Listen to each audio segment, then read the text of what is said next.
Shalom, I'm Cariño Casas, the director of CMJ-USA, the church's ministry among Jewish people. We're going to talk about how to love your Jewish neighbor today. And we're going to talk about who our Jewish neighbors are and what is an issue that is affecting them right now, and how can we as Christians, as followers of Jesus, minister to them. So who are our Jewish neighbors? Worldwide, there are 15.7 million Jewish people all around the world. In the United States, we have 7.6 million Jews and Jewish-connected people. What do we mean by Jewish-connected people?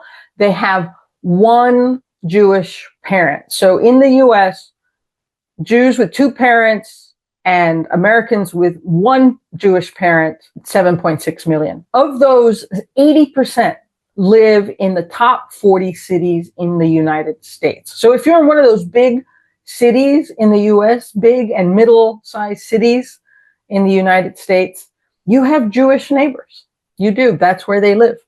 Look for a Jewish center or a synagogue, and that'll clue you in that you've got Jewish neighbors. So most of them do not know Jesus or do not accept Jesus as the Messiah. They may have misconceptions about who Jesus is. I want to give you some good news first before we talk about the Jews who don't believe in Jesus. There are a lot of Jews who believe in Jesus, way more than we expected. In that same Pew report that gave us the latest, fullest numbers of Jews in America, we find that of the 5.8 million Jewish adults who have two Jewish parents, almost 300,000 of them, 5%, say they were raised Jewish and are now Christians. So they believe in Jesus, or they profess faith in Jesus. 300,000, way more than we think. And some of you know that you have Jewish believers in your congregation, and that is such good news. And so of the 2.8 million Americans that have Jewish background, that means they have one Jewish parent. 1.6 million of those believe in Jesus. There are 1.6 million Christians with at least one Jewish parent who believe in Jesus. And we know that 52% of those say they're Christians. That's really cool. So that's the good news. But that means the rest of the Jewish people here in the US, maybe 5.5 million, don't believe in Jesus. Okay, so what is the overarching issue that is challenging our Jewish neighbors? There's a lot of Jewish issues, but the one that I don't see the church paying enough attention to, and that's why we're talking about it today, is anti-Semitism. This photo, I use this photo because one, it's shocking in what it depicts. I want you to see the Nazi flag up in the top corner, a swastika made out of the state of Florida shape, a super anti-Semitic sign with anti-Semitic caricature of a Jewish person. That is the stereotypical greedy Jew image that keeps getting reused over and over. And you see that these protesters are blaming whatever it is that they think the problem is on the Jewish people.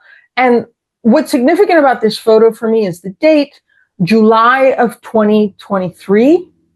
Why is that significant? This protest happened in Florida before October the 7th. So before the horrific attack by Hamas on Israel on October the 7th, 2023, that, as we will see, caused an explosion of anti-Semitism. So it was already there. And as we'll see, it was already there and already rising before the Israel-Gaza war started. So what is anti-Semitism? Anti-Semitism, this is the working definition of the International Holocaust Remembrance Alliance. Here's their definition. A certain perception of Jews, which may be expressed as hatred towards Jews, rhetorical and physical manifestations of anti-Semitism are directed towards Jewish or non-Jewish individuals and or their property, towards Jewish community institutions and religious facilities. So that is the definition of anti-Semitism. And even if you're not Jewish, if somebody attacks you because they think you're Jewish, that's anti-Semitism. So here we have a very recent headline. This is just from August. Anti-Jewish hate crimes reached record high in the United States, according to the FBI. And I want you to pay attention to these statistics. The U.S. tracks hate crimes of all types. 70% of all religiously motivated hate crimes are against Jews, are considered anti-Semitic by the FBI. And these numbers track, by the way, with numbers that the FBI was producing in the previous administration. This doesn't have to do with who's in power. I believe these statistics because they jive with the statistics that were coming out of the previous presidential administration. And the other significant thing is that 17%, so almost 1/5 of all reported hate crimes, whether they're religious or racial, 17% are against Jews. That's really significant. Here is the 10-year review by the Anti-Defamation League, just to see how the numbers have been going. And this is 10 years worth of numbers, and see how they've gone up. In 2015, less than 1,000 anti-Semitic incidences, steadily rising. They rose significantly as we all came out of the pandemic quarantine. Why? Because people were looking for somebody to blame, and some people decided that Jews were to blame. I know it sounds silly, but there's a lot of reporting on that from the era. We see another spike in 2021.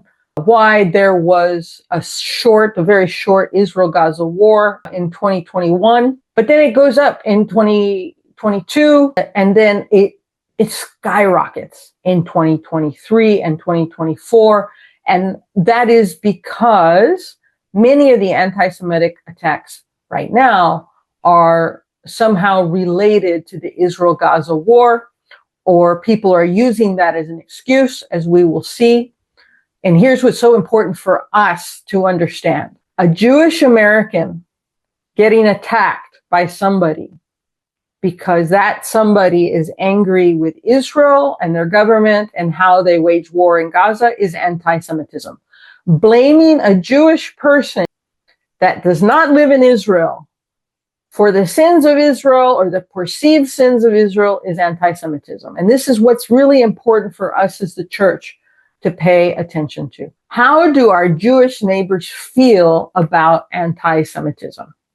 So I want to point you to an author that I think is important for us to follow. First, this book, but also she continues to write articles. And this woman named Dara Horn wrote a book called People Love Dead Jews.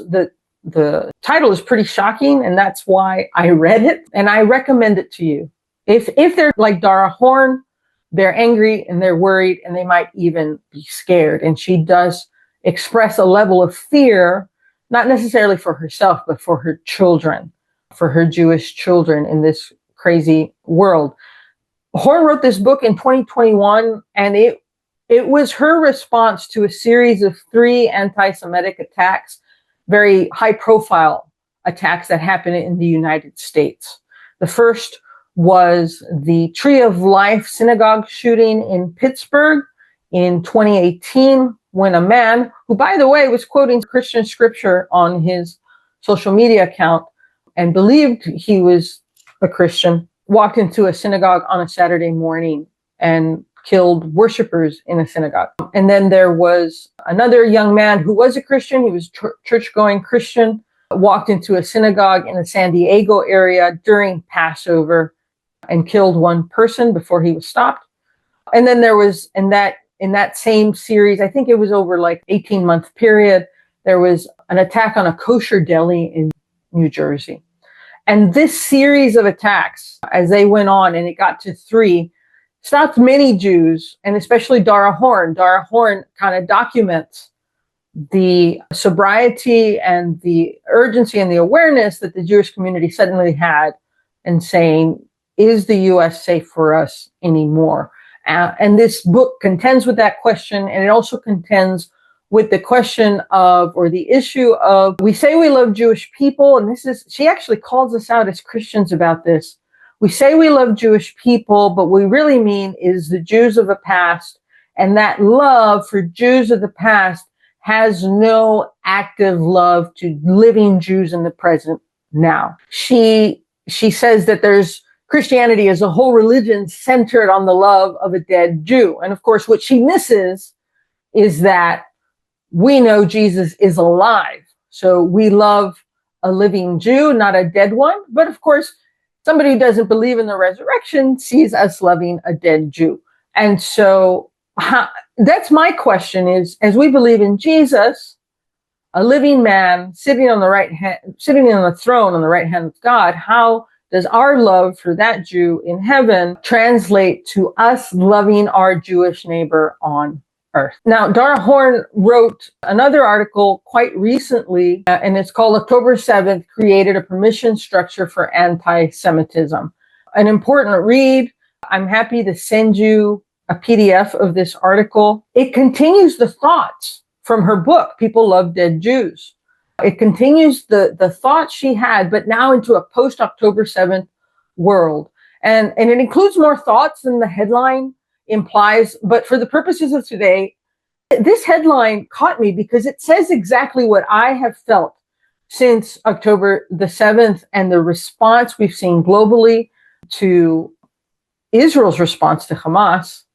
But all of a sudden, the anti-Semitism in the heart of men was revealed. There's always been anti-Semitism. There's always been anti-Semites.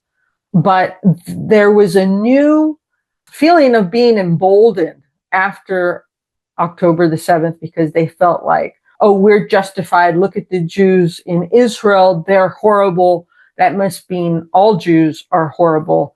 And so people who believe and think this way have felt emboldened to anything from yelling at Jewish people, visibly Jewish people, vandalizing synagogues, firebombing synagogues, firebombing people, as we will talk about briefly, and physical assault as well. There's been physical assaults on Hasidic Jews, on visibly Orthodox Jews, especially in New York. And these are Jews who are not in Israel. They're citizens of the United States. They're citizens of the UK. They're citizens of Europe. They're citizens of Australia. And they're Jews, as we will talk in a little bit, who do not necessarily agree with the decisions of Israel's government. Jews are not a monolith. This is a mistake that we always make with a people group that is not us.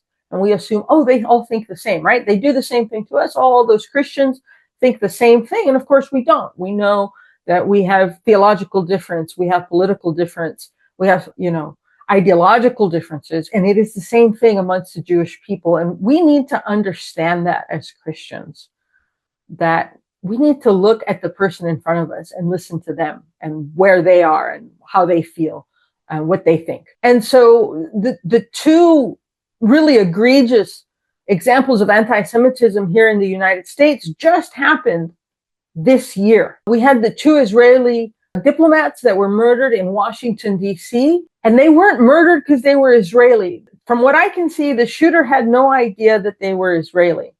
The shooter purportedly drove over from Chicago, I believe, and bought a ticket or registered for this event that was being held at a Jewish museum.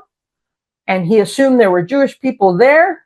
And he waited outside for people to come out. And he just happened to shoot two people who represent Israel, although one was an American and the other one was a German Israeli. And yeah, they were shot because they were coming out of a Jewish event. That's anti-Semitism. It just so happens also that not only were they Jewish, but we know for sure that the young man was a Jewish believer in Jesus. He was well known in Israel and particularly in Jerusalem. I happened to be in Jerusalem when the shooting happened.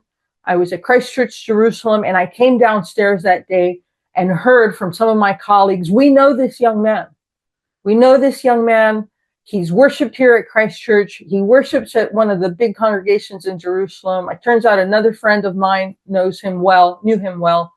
And his date that night was his girlfriend, and reports are that they were about to get engaged. And there's also reports that she had come to faith in Jesus. They were going to a church together in Washington, D.C. and going to the membership classes. And so this is a place where anti-Semitism very literally intersected with the church, because those killed were followers of Jesus. So this is another reason we need to pay attention to anti-Semitism, because it affects the church. It affects, what did we say? 300,000 Jewish believers in America right now, and another 1.5 million Christians with one Jewish parent. You know, almost 2 million people of Jewish background in the American church, and anti-Semitism affects them. So we need to pay attention to this issue. The other big event that happened that proves my point exactly was the firebombing in Boulder, Colorado, which also happened this year.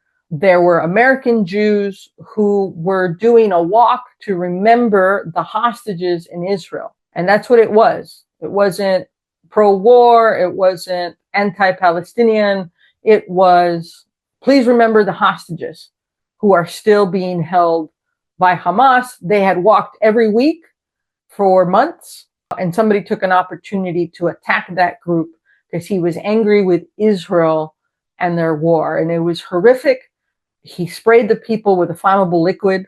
There's video of this, and then set them on fire. And what just broke my heart is that one of the people who was burned by this man was a Holocaust survivor. A Holocaust survivor. So Jewish senior citizens were attacked by a man angry at Israel, but here in the United States. This is anti-Semitism. And this is causing fear among our Jewish neighbors. Why should Christians care about this issue? Why? So we're going to go here through some verses. Why? One, Jesus is still Jewish. We look at his genealogy. His genealogy shows Jesus' Jewish pedigree. And there's testimony of a friend of mine who's a Jewish believer. And one of the reasons she comes to faith is because she reads the genealogy in Matthew and realizes how Jewish Jesus is. And it forces her to contend with Jesus as a Jewish man. And Jesus is alive. And if Jesus still bears the marks of his crucifixion, as we see, right, when he asked Thomas, touch the nail prints, touch my side. If Jesus still bears those marks, he still bears the marks of his circumcision as well. So not only is he have Jewish DNA physically, he is marked as a Jew for all eternity. And that's important for us to contend with and contemplate and meditate on. And what does Jesus' Jewishness mean for us as disciples of the Messiah of Israel? Jesus came for the lost sheep of the house of Israel. He says that very clearly. And at first he says he came first for them. The mission gets expanded to the non-Jews later. And here we are. Most of us here are Gentiles.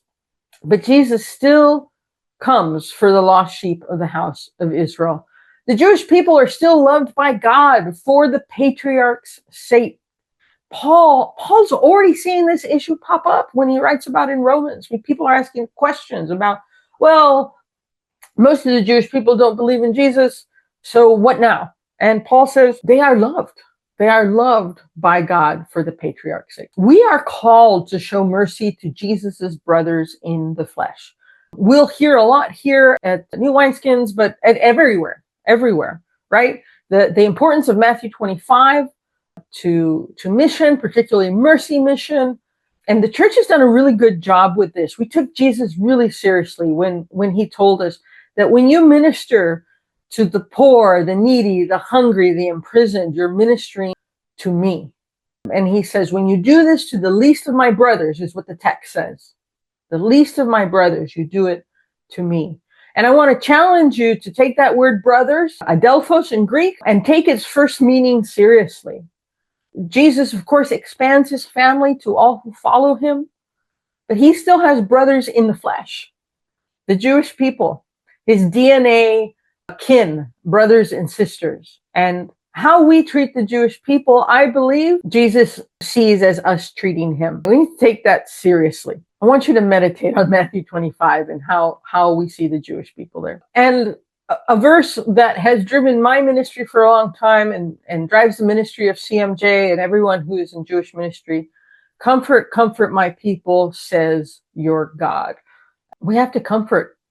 God calls us to comfort the sons of Jacob, the people of Israel, not just the Israel that we are, because we're grafted in. We don't replace the Jewish people. We don't replace physical Israel. We are grafted in as followers of Jesus. So we comfort our own people, but I challenge us to also comfort our Jewish neighbors. And related to this, we have a responsibility to share Jesus with them. And we're going to talk about how not to do that in a little bit. But why? Why do we share the gospel with our Jewish neighbors? The Jewish people still have a part to play in the resurrection of all creation, Paul tells us in Romans 11. And he also iterates, right, that the gospel is the power of God for salvation to everyone who believes, to the Jew first, and also to the Greek, also to the Gentile. And we shouldn't read this verse in past tense, like, well, the gospel's already been preached to the Jewish people. They missed it, tough, too sad, so sad. No, there is an ongoing reality here about the gospel being for the Jewish person first and then for the nations. That's really important for us to remember, especially if you're in a church, you're on the mission board, you're considering how to fund missions or where to send people out. Do not forget your Jewish neighbors. They need to be loved with the love of the Messiah. What are the barriers to Christian engagement? Barrier one, there's a long history of Christian anti-Semitism, replacement theology, which we talked about, the idea that the church has replaced Israel. That's wrong. And the de-Judaizing of Jesus. If you were at the last New Wineskins, you may have heard Teresa Newell's talk. And we have most of that talk online on our website, or you can download her paper, Jesus Masked Anti-Jewish Theologies, free on our website. Just go to the ebook section. The history of forced conversion. Jewish people have long memories because God tells us to remember. One of the most repeated commands in the scriptures is to remember. And the Jewish people take that seriously. And they remember all the things that have been done to them by their persecutors, the blood libels, the pogroms. And to kind of bring this home, I want to share two stories. I was in Jerusalem at my favorite cafe, having a quiet time, and a mom and her young daughter, who was probably a preteen, came and sat behind me with their hot drinks and their pastries. And I could overhear their conversation. And the reason this mom had brought her daughter out for pastries and coffee was to recount to her why they were Americans. They were from a Russian family, but they had fled the persecutions of Russia on the Jewish people, the pogroms. And that's why, here she was passing down family history. And Jewish people carry that. And what did the pogroms look like? I have a book here by Abram Polyak, who is a Jewish believer in the middle part of the 20th century. And he came to faith in Jesus, but he has this memory. At 4 years old, I want you to hear what he remembers from being 4. The pogrom in Russia, in my hometown, was in 1905. The evening my parents took me to the cellar where there were some other Jews. The door was barricaded, but through a hole I could see the street. I saw the flashes and heard the crackling of revolvers, crashes, cries. What they then explained to me and what the Jews in the cellar said to each other, I cannot remember. But as if it had only been this day, I still hear my mother saying, "A stone has been thrown." Pogroms in Russia used to be organized in the following way. After a service in a church, a procession marched through the streets of town. At its head, an image of Christ was carried. When approaching the Jewish quarter, a stone was suddenly flung against the image, and then a shout was raised, "The Jews have done it!" The people in the procession, who had until then sung hymns of love and grace, rushed into the houses and shops of the Jews and began to kill and loot. In the back streets, carts were waiting on which the plundered Jewish goods were laden. The looting ceased when the police appeared, which, however, could take place only after several days had elapsed, for the secret director of the pogrom was the imperial governor himself. Usually the Jews were, sometime before it happened, given to understand that a pogrom was pending. If the Jews were clever, they at once collected some thousands of rubles and brought them to the governor. In such cases, the police awaited the procession at the church door and in the Jewish quarter, and no one dared to throw a stone against the sacred image. But if the Jews had not brought him money, or if the governor thought the sum too small, then on the day of the procession, the police disappeared from the street and the stone was flung. A stone has been thrown. I have not been able to forget these words because of the circumstances in which they were uttered. And this happened all over Europe for centuries. Our Jewish neighbors remember that. And so it's one reason there's a lot of distrust for Christians who come and want to share about Jesus. Other barriers to Jewish engagement, misconceptions about Jews, the idea, among non-Jews that, all Jews must support the state of Israel, all Jews must believe in God, all Jews read the Bible. No people is a monolith. Most of you here are in missions or interested in missions, and I think you know this, and we need to remember this about the Jewish people. There's nuance and variety in every community. I want to read you another story to kind of bring home how our Jewish neighbors feel about Christians and why they distrust us. This again is from August. This is very recent. This was written in response to some happenings in the government. So we won't read that part of the article, but her recollection is important for us to hear. This is the way the article starts. Do you believe in the literal truth of the resurrection of Jesus Christ? We had just tuned our instruments the way we did at the beginning of every lesson when my violin teacher abruptly asked me this question. It was, I realized, Good Friday. I had come into the lesson already nervous because I hadn't practiced enough. I was 21, a junior in college, and life was regularly getting in the way. But I was even less prepared to partake in a religious debate. My teacher and I were sitting only a few inches apart in a tiny soundproofed practice room in the basement of my college music building, and I felt trapped. I spent my entire life committed to this instrument. So my junior year, I decided to sign up for violin lessons again, and things had been going well until my teacher brought up Jesus. We ended up spending the entire length of the lesson debating Christianity.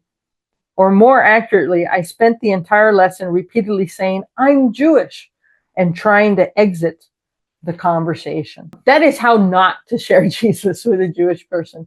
You don't trap them and berate them with questions or what you think are proofs, because she actually mentions that. He threw a bunch of proofs to her. This gives an example of another barrier: impatient and indelicate presentations of the gospel. And that's ambush evangelism. That's really bad. Conditional friendship. That is very bad. This thing that Christians sometimes tend to do with anybody, not just Jewish people. We present the gospel and say, do you believe in Jesus? And when they say no, we're like, well, okay, bye. And then we never talk to them again. It's very transactional. And that's not how we share Jesus. And then also creepy philo-Semitism. If you've seen the movie, The Fabelmans, we don't have time for me to show you the clip, although I love to show you the clip because it's powerful. It's been filmed for comedy, but I believe it is based on a real thing that happened to Steven Spielberg. There's a girl at high school who really likes him because she likes Jewish guys. And when he goes over to her house for a makeout session, she's got these huge icons and paintings of Jesus that she's, instead of posters of the rock star, she's got Jesus with, hearts and lights, and as teenage girls do, but it's Jesus. And it turns out, she has a thing for Jesus, and that's why she wants a Jewish guy. And then she tries to force convert him, actually, because she doesn't want to make out with him unless she's a Christian. And he goes along and says this forced sinner's prayer. It's a cringy scene in the movie.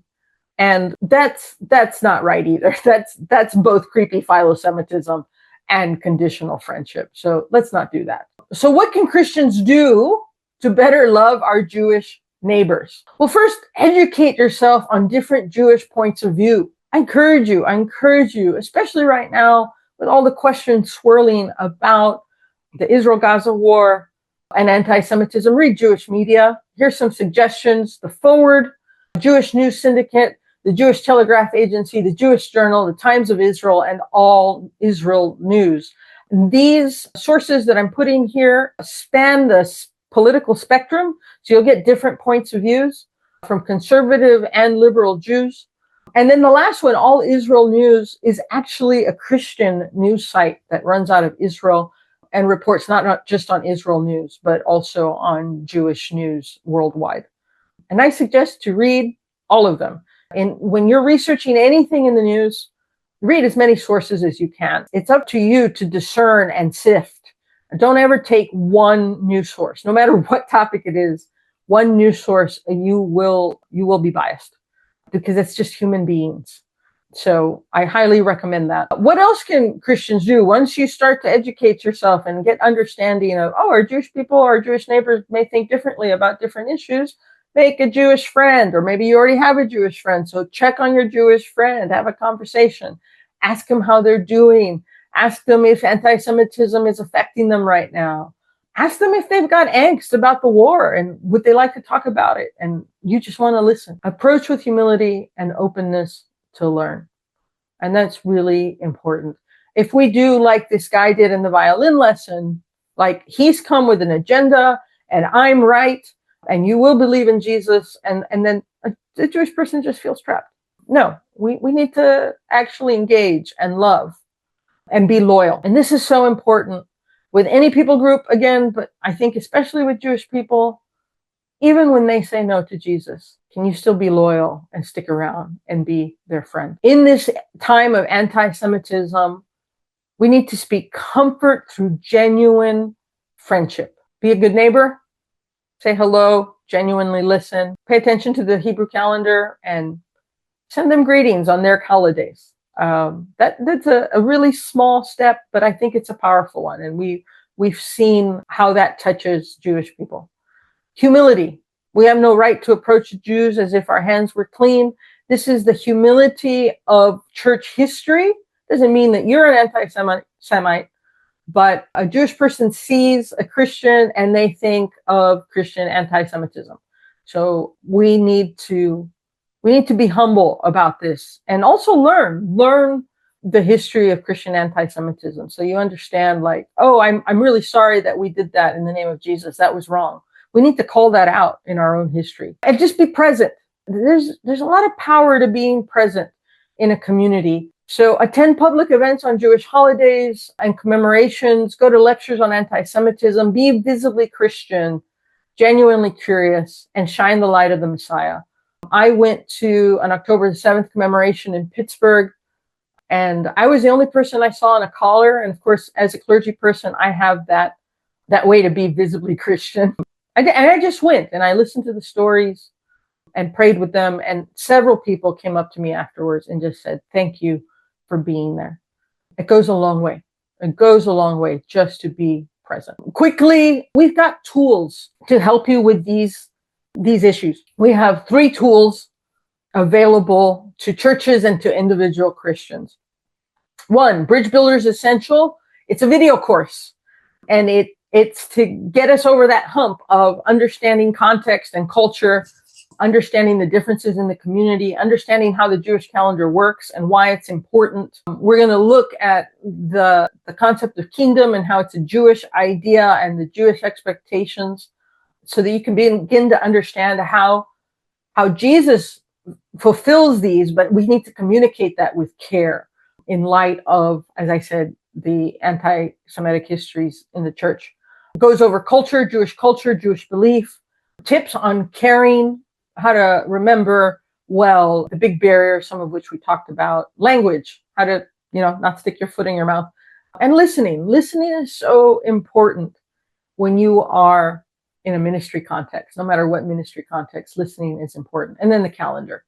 So that's available already, ready to go. Come sign up and I'll give you a code to get in. We have a Jewish Christian couples ministry guide. We have 2 versions. We have one, if you're in a mixed marriage, that you are married to a Jewish person, whether that Jewish person is a believer or not.